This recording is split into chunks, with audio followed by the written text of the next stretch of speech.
ሰላም ጤና ይስጥልኝ ተመልካቾቼ እንደምን አላችሁ? አማን ናችሁ ወይ? ከጀርባ የምትመለከቱት መጽሐፍ ለማስተዋወቅ ነው ዛሬ የመጣሁት። መኒ ሃክ ይባላል። 275 እና ከዛ በላይ የተለያዩ የገንዘብ መቆጠቢያ መንገዶችን እና እንዲሁም ደግሞ ገንዘቦቻችንን እንዴት አድርገን ለኛ ገንዘብ መስራት እንዳለባቸው የሚያሳየን መጽሐፍ ነው። ይህንን መጽሐፍ በማንበቤ ብዙ የተጠቀምኳቸው ጥቅሞች አሉና እነዚህን ጥቅሞች ለወዳጅ ለዘመዶች ለማስተላለፍ ነው የመጣሁት እና ይህንን መጽሐፍ በማንበብ ብዙ ነገሮች ልታደርጉ ትችላላችሁ።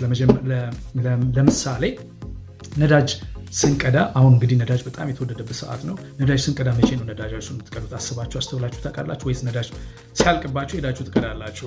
አዎ፣ ነዳጃችንን በሳምንቱ መጀመሪያ ቀን ሰኞ በመቅዳት ከፍተኛ የሆነ ገንዘብ ልቆጠብ እንደምንችል ስንቶቻችን እናውቃለን? እኔ አላውቅም ነበር። ይህንን መጽሐፍ በማንበቤ ግን ካገኘኋቸው ጥቅሞች መካከል አንደኛው ነዳጃችን በጣም ርካሽ የሚሆንበት ሰዓት ወይንም ደግሞ ቀን ሰኞ ነው።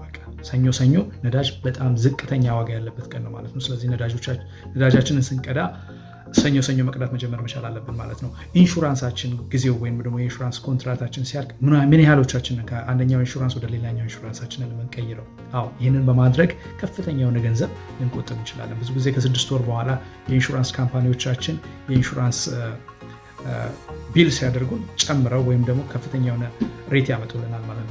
በዚህ አጋጣሚ ሁል ጊዜ በየ6 ወሩ የኢንሹራንስ ሾፒንግ መውጣት መቻል እንዳለብን እና በዛም ከፍተኛ ገንዘብ ልቆጠብ እንደምንችል የሚያስተምረን መጽሐፍ ነው ማለት ነው።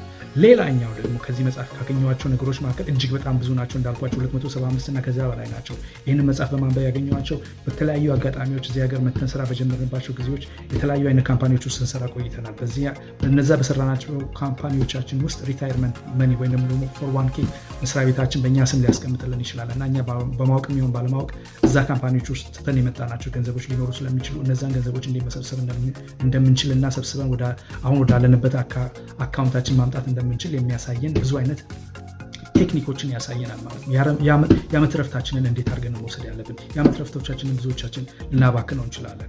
ስለዚህ ይህንን የዓመት ረፍት እንዴት መጠቀም እንዳለብን፣ እንዴት አድርገን የገንዘባችን ብቻ ምን አለፋችሁ ብዙ ጥቅሞች አሉት። በዚች በ60 ደቂቃ ወይም በ60 ሰከንድ ውስጥ ይህንን ነገሮች ለማስተላለፍ አልችልም እና ይህንን መኒ ሃክ የሚለውን መጽሐፍ ተውሳችሁ ገዝታችሁ ወይም ደግሞ ኦዲዮ ቡክ ፈላድጋችሁ ብታነቡ ብዙ ጥቅሞችን ልታገኙ ትችላላችሁ። እባካችሁ ይህን መጽሐፍ ነው ብዙ ሰዎች ሲጠቁሙት ወይም ደግሞ ሪኮመንድ ሲያደርጉ ሰምቼ አላውቅም። ይህንን መጽሐፍ አንብቡ፣ ይጠቅማቸዋል። ገንዘባችሁን ስፔንድ እንዴት ማድረግ እንዳለባችሁ ይነግራችኋል። እኔ ውድድ አድርጌዋለሁ።